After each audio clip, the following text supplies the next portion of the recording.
Alright guys, so welcome to Life Saga TV. We are going to focus on a political situation, and of course we have about 3 or 4 issues, knowing very well that Cyrus Jirongo had an accident today at 3 a.m. in the morning after celebrating around with some family or rather community members. Now we are into the last moments of Jirongo in politics. Of course, we understand that he used to be a very influential individual during the Moi times. If you know, you know. He actually came up with the Jirongo note that led to inflation in the country during the elections moment at Moi time. Of course, he used to be very fundamental to help him, and he is one person who has accrued a lot of wealth. Now, yesterday, while traveling to Nairobi, he got an accident around Nakuru, of course, in his Mercedes-Benz that was lodged and destroyed totally after having a head-on collision with the Climax vehicle.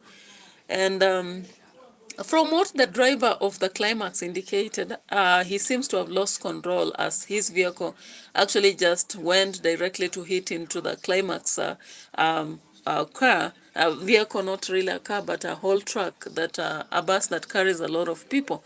So the driver indicated that regardless of trying to prevent that accident, he was not able to save Cyrus Jirongo. And of course, he didn't even know that person who had died until people came out to say it is Mheshimiwa. So people are speculating that maybe somebody was after his life and tampered with the engines. That is not yet known.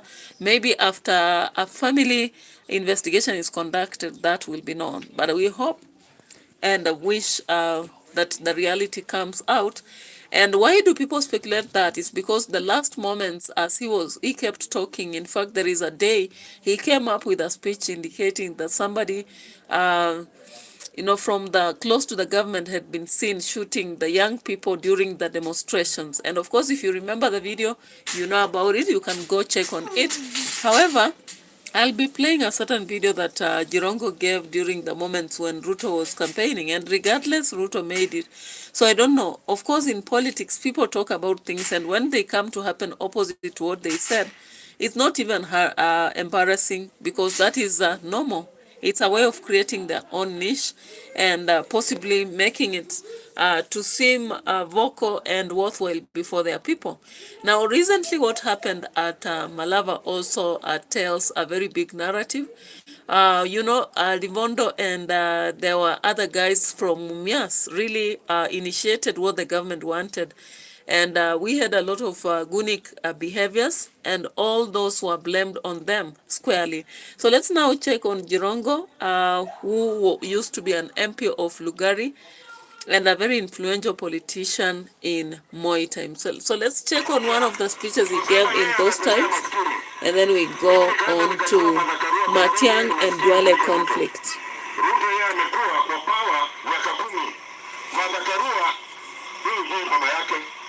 Mwanamke ana kabila, mwanamke anachora kila mtu. Mmesikia wakizungumza maneno ya hasa na tena? Zilikufa. Kwa sababu haja yao kila wakati ni kuhadaa watu. Ule mnamjua anaitwa Milka. Siku moja Milka siasa ya taifa letu imekuwa ni siasa ya biashara. Na mimi nataka kuomba nyinyi, Mheshimiwa Stephen Kalonzo Musyoka kwa miaka 30 hajasikika mahali kwa mambo ya ufisadi hata siku moja. Na leo Kenya inavuja ufisadi. Wamama wanataka kwa sababu bilioni 2 zinaibiwa kila siku. Watoto wetu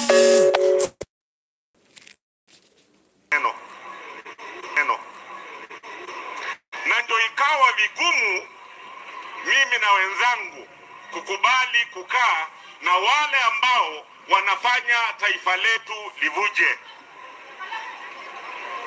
Na vile vile ningependa kuomba wale ambao walituacha wakenda waende wafanye siasa yao kwa heshima. Mambo ya matusi, sisi tunajua hivi karibuni mamake ndugu yangu Musalia Mudavadi alikufa, Mama Ana, na yule mtu ambaye alifadhili matanga yote alikuwa ni Mheshimiwa Uhuru Kenyatta. Na si heshima mtu ambaye anakusaidia wakati wa majonzi wewe kutukana yeye na familia yake. Alright guys, so that is it. Those are some few videos that can bring us Jirongo just before he passed on. And you realize that he was squarely talking against the government, right? This is one of them again. James Motwali, welcome. Messiah Bannett, welcome too. Hii mali tutatafuta mpaka siku gani? Mimi na maomba msamaha nyinyi wa Kamba.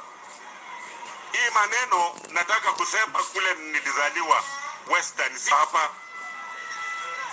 Lakini nawaambia Mungu si azumani.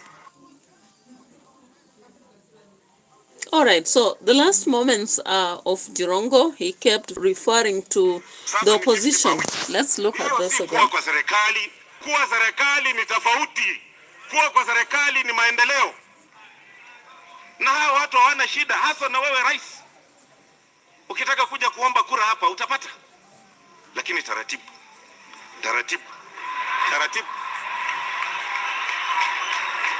My neighbor William. Taratibu. Ukuja tukae. Hakuna shida. Lakini kama dili yako itakuwa mbaya na ya mwingine ikuwe nzuri, sisi tunatafutia watu wetu. Tutapatia watu wetu. Na hata sisi mnajua vile ni wanaume. Tunatafuta. Tukiona iko nafasi na iko mpenyo na tunaweza chukua, tutaenda tuchukue. All right. So when you listen to Jirongo, actually he was communicating just equally as Anatembea in another way. He was not actually dancing to the tune of Eugene Wamalwa and not Eugene, but to the tune of Wetangula and Mudavadi. He was dancing to the tune of Eugene Wamalwa and Wetangula. Natembea, because he speaks for the opposition, for the opposition than the government, right? Now, that is why people are trying to say that because he was lashing the government, there might be a possibility, you know, when there is rival in politics, as far as they say they're not permanent enemies, it's coming out clearly that there is some sort of enmity that comes out of politics. And if you don't believe it, let's get to watch what CS Duale told Matiangi today. Huyu Matiangi alikuwa waziri, nikimwita bunge alikuwa anakimbia hivi. Sasa juzi nimeona Matiangi anaongea kwa TV. And I want to tell Fred Matiangi, hey, Fred Matiangi is the face of impunity in Kenya. Kama kuna mtu alifanya impunity, Kenya is Fred Matiangi. Fred Matiangi is the face of extrajudicial killing. Aliua Waislamu na Wakenya wengi sana. Na akatupa maiti yao huko Yala River, Tana River, hapa Nairobi. Alikuwa anapiga sana kifua. Fred Matiangi is the face of corruption. Alikuwa mwalimu, mwana mtu vile amenona. Alikuwa mwalimu university mwembamba. Alikula wakati wa President Uhuru. He is the face of corruption. Fred Matiangi is the face of nepotism. Kama kuna mtu mkabila na ametumia ofisi yake kama waziri kuandika na kufanya ukabila, ni Fred Matiangi. Na hata si mwanasiasa, hata hajui kuongea. Na akome, he should desist. And he is the last person to critique the government of William Ruto. Wala watu ameua tukisanya Kenya watajaa Uhuru Park. The people will extrajudicial killing. Yeye, na mimi siogopi, yeye, Kinoti, Wasomali pekee zaidi ya 10,000, Waislamu 30,000. Alafu Fred Matiang'i anakuja kwa TV. All right, guys, so if you listen to that kind of talk, do you understand how radicalism starts? Radicalism starts when you emerge and begin to actually equate some deeds towards a certain religion or a certain ethnic group or a certain region. And that is exactly what Duale is good at. You remember there's a time he blamed leaders against the camel farming? I hope you do. He also came out to talk about registration of voters and how the Somalis are eliminated or rather put aside, which possibly is a lie because at that time the law was just cutting across anybody who does not have the vetting requirement then is not allowed to vote. But Duale has come out ballistic about so many matters. Now recently, there was this saga that came up with the ghost hospitals. Do you know what Duale did? Duale went to a sitting, and when they were interrogating him, he became the chair of the meeting. And so many people were intimidated in the meeting, apart from just one person. And I don't know if you can recall that. Even though some members tried to save the face of the other guy, but he had to walk out of the meeting instead of Duale also walking out because they were interchanging. And Duale is so hard-headed. He can't stop even talking when he's in the wrong. He has to make sure that he responds. So he kept responding and telling that specific person that possibly he's the one who has hospitals that are ghosts, just as a way to put him off. Anyway, let's continue listening to him and see if he makes sense. Anatuambia nini serikali ya Ruto? Sisi tunataka watu waheshimu sheria ya nchi.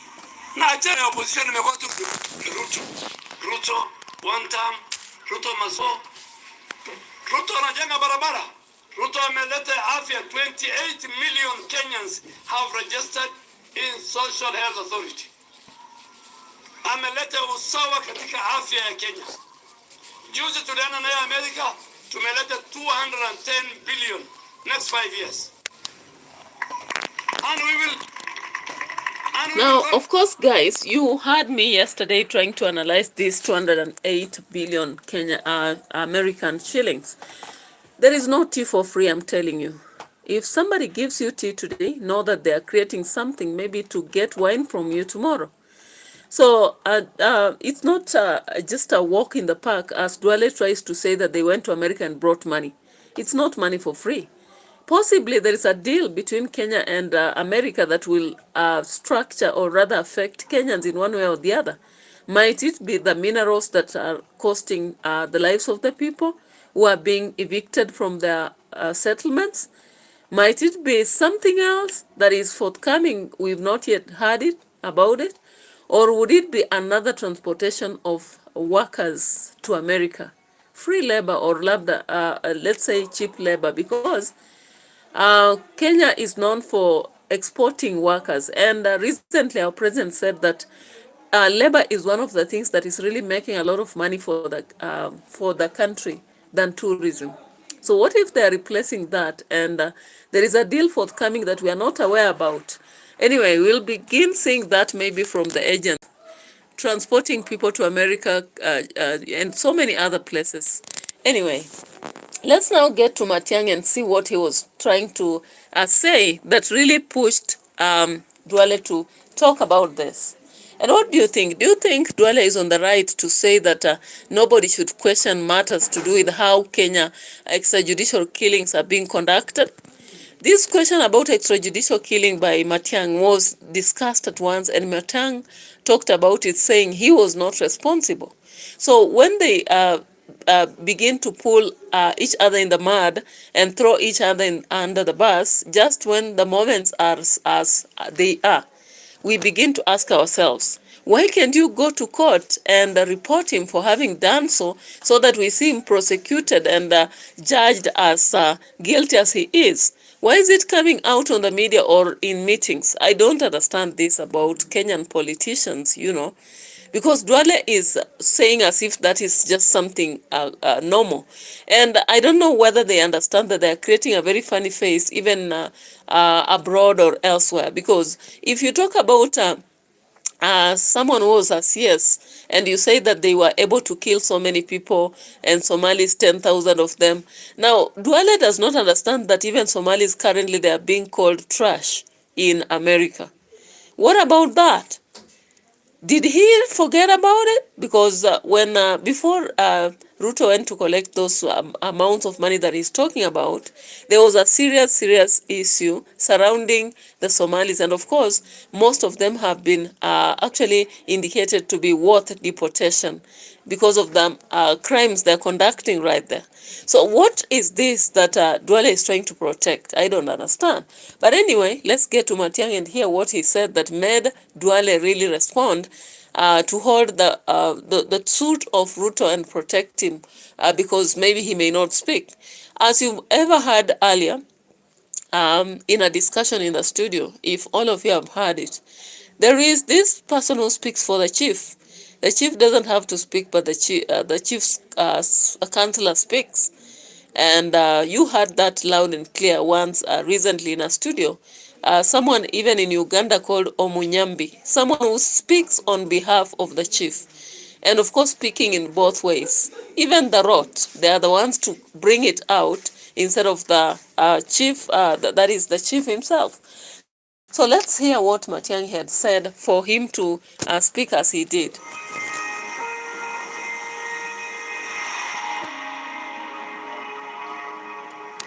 Wizi umefanyika kwa injili na wizi unafanyika katika injili ya Kenya.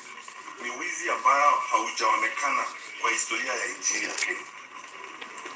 Transfer of public assets, mali ya umma, nawekwa kwa mikono ya watu binafsi. Ndio hayo ulisikia dada yangu alikuwa anasema kuhusu Postal Corporation. Sio privatization, ni wizi wa mchana. Hayo makampuni mengine ukiyachunguza, ni viongozi wa nchi hii wameenda nje wakashirikiana na wakora wengine pale wakaunda makampuni wakaanza kujifanya ni makampuni ya nje wanakuja kupora mali ya umma hapa Kenya.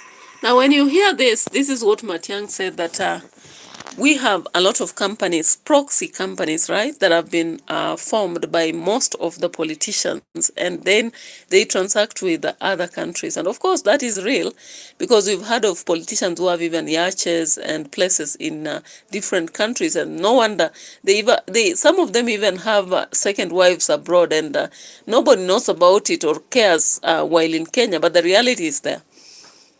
Now, Matiang'i is trying to unburden this, and Duale had to speak right in time. They always say that if there is a snake has to be hit from the head. So possibly Duale is considering Matiang'i as a snake that is trying to rattle. You know, people have been used to Gachagua speaking, and for that matter, they don't really even pay attention so much, apart from few things, and they'll trend, and vloggers will use them. So now, the speech of Matiang'i comes out as a new thing, because we are used to listening to KALONZO speaking, or maybe Gachagua. But when now Matiang'i begins speaking, and remember yesterday there was questions around why Matiang'i is quiet and also speaking only in sittings and posting pictures when others are coming out to speak in public as a group. Anyway, it is what it is. So as we listen to what he's saying, we should be preparing also to get to hear what KALONZO said, and then sooner or later we should be looking at NDINDI NYORO. So let's listen to this. The looting that is going on, ambayo unaona hii mambo tunaambiwa, kitu ya ajabu kama wizi huu unaonekana wazi, uuzaji wa Safaricom, kwa kila mtu anaona. Hivyo ndivyo nchi hii inaendeshwa na wizi. Yale ambayo yanafanyika kule Kuria, watu wanatolewa kwa mashamba yao. Wewe jiulize, na hii wananchi, tafadhali na waomba, hii si mambo ya kucheza wakati huu. This is very serious business. Ukianza kuhamisha wananchi kutoka kwa mashamba yao, na mpango ni kuchukua hayo mashamba, kwa sababu nyinyi mnajua Wakuria underneath that land ni minerals. Ama namna gani? Sasa mnatolewa hapo kwa sababu wale ambao wanachifanya huko wanataka kuchukua hayo mashamba ni kwa sababu kuna minerals chini pale. Ndio wanataka. Mambo ambayo yanafanyika pale. So for those of you who have watched countries where there are minerals, I've really followed some countries where discovered, and you realize that those countries have the original owners of land were evicted, and when other people came there, of course, there is a lot of death that happened. You can just check on West Africa, countries where minerals were found. Actually, you realize that there are countries where even gold, you can be just walking and find it. But then the link and connection to where to sell, it's the problem right there. You know, as I've always told you, when I was working in Taita Taveta, there is a place, the Migodis around Manoa, and then there is another around Chushe. Those places people can actually pick for you green garnet and red garnet and bring to you. But then I had some of those even in the house, but I didn't know where to actually and sometimes you'll be told it should be, I don't know how many grams for you to sell and all that. And if you joke around, somebody can easily kill you to just pick that and sell it off. You know, that's the irony of minerals, by the way. Minerals are something that you can only make money out of if you know the right connection, who to sell to. And again, you can also find people who can sell you fake minerals. Anyway, it is what it is. So let's leave alone that and now focus on what NDINDI NYORO spoke. And she was responding to a certain cabinet minister. But before that, I want us to look at Kalonzo Musyoka and his reaction towards RUTO'S speech. So let's just check on this first, and then we'll be going to the next. Okay. Yeah, Kalonzo Musyoka was here to laugh at President RUTO'S speech here. So let's get to see the gist of the story, guys. They stormed Bere North and stormed Malaba, and walitumia everything they could imagine about misuse of state power, including every cabinet secretary, principal secretary. They spend in one constituency called Bere North in excess of 600 million Kenya shilling. And we are taking the matter up legally. How many of you do want to study law like me? All about Mukokola. There are no lawyers here. Can one, two? There are no learned friends. Now, guys, this meeting that Kalonzo Musyoka held with Kikuyu elders, the phone just misbehaved. I don't know what happened. Catherine Muduni, welcome. Penina Waithira, welcome. James Matoi, welcome. So, Kalonzo Musyoka actually spoke about issues of the government.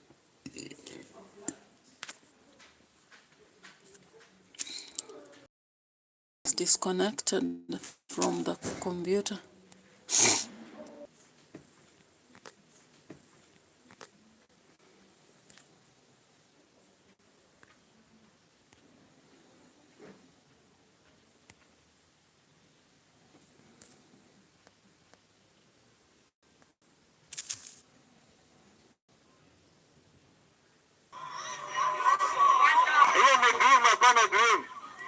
Hata amesahau mimi na Kibaki tulianzisha Vision 2030.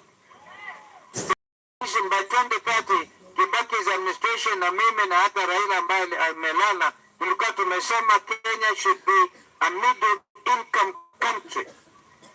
Before you get to first world status, you have at least to achieve the status of middle income society, a middle income country with the citizens enjoying high life. Sasa hiyo Vision 2030 haijui, haitambui, aongee juu yake. Before you get to first world status, you have to give your young people employment. Amewapatia kazi ama hajawapatia?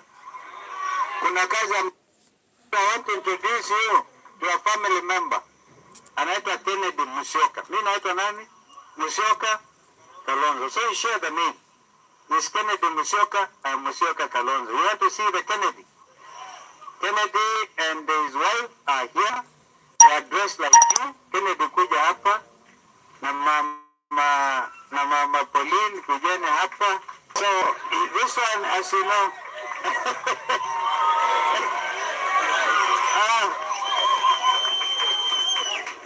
unaona, I cannot talk about my daughter, so nimeona mnataka. So Kennedy is a member of East African Legislative Assembly. He's an MP. So if he can be an MP, you can also become one. Wale aspirants nimeona hapa, we will work with you. Ile campaign tutaanza 2026, tukikutana kule kwa shamba, ni kupanda vile tutatembea Kenya nzima. So I just encourage you. You saw an aspiring student leader, University of Nairobi, where is he? He gave her a proposal, and I gave it over to Kennedy. Zote tumjaribu tumsaidie kijana, sio? Hey, lakini hairstyle yake nyingine. Mr. President, Gen Z, we will protect even the Gen Z. That's why we rebranded Wiper Patriotic Front to talk mambo ya democratic movement. We need to act the spirit of the Gen Zs. This is why we are saying Wiper Patriotic Movement. No. Wiper Patriotic. All right, guys. So Kalonzo Musyoka actually had an urgent meeting with the young people and also the Kikuyu elders, something that might worry the government currently, was while strengthening the opposition. Now, on the other side, Mudavadi was in Marsabit and was addressing the people in relation to what the government is planning. You don't. All right. You feel it. Mumeelezwa vile watu wamehangaika kupata matibabu. Lakini sasa serikali ya Kenya Kwanza ya William Samoei Ruto inasema ni lazima tubadilishe huo mtindo, watu wapate matibabu karibu na nyumbani. Yeye pia akasema tuzindue ama tufanye ground breaking ya soko hapa Sololo. Tumefanya leo, contractor ataendelea, soko ambayo itakuwa na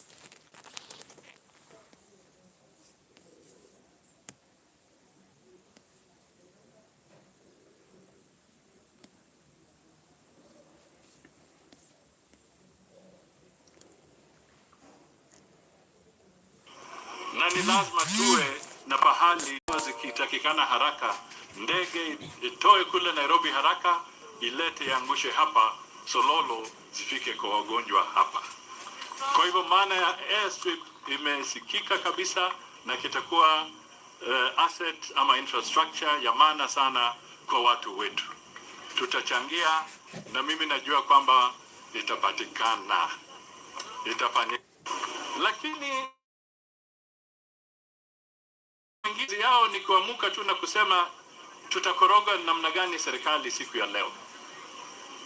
Kuna wengine hata mambo ya matibabu wanakimbia kotini na kusema kwamba hawataki ule mpango ambao rais ameenda nao kule United States.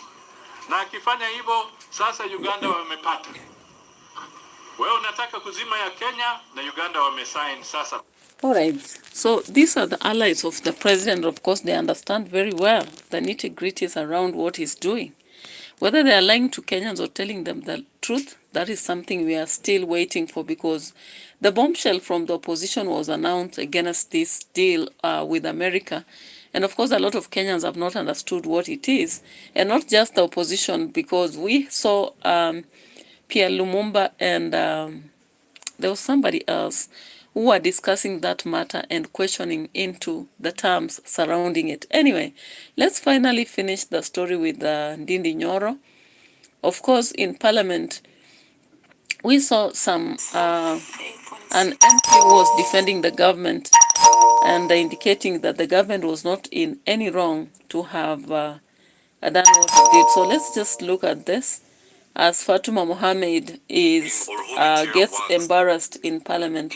And I want us to start from... As a concerned Kenyan, he has just indicated that Kenya is borrowing some billions every single day. I would like him to tell me today, how did we borrow? Bank, which institution borrowed us? Because when you are speaking here, we need to tell Wananchi the truth, not just lying. You know, that's a story that can burn a country. When you hear your country is borrowing every day, I beseech you to ask him to give me evidence as a Kenyan. How much have we borrowed today? From which institution? Who's doing? Where is the money? Please make this clear to us as Wananchi wants to know on their behalf as a Migori member of parliament. Yes, you've made your point. Honorable, I'll give you 1 minute. Speaker, I don't know how to respond because it's hard to respond to such kind of an issue. Honorable Speaker, just advise the member that the data of Kenya is literally available even now in the Central Bank of Kenya, and it is difficult for me to do your job. Currently, as it is, Honorable Speaker, when this government came in, that is how it is, Honorable Member, the debt of Kenya was 8.7 trillion Kenya shillings.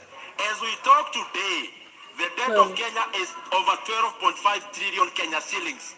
And therefore, we have borrowed over 3.5 trillion Kenya shillings in a span of less than 3 years. And therefore, if you divide that by the number of days, I have actually given a discount.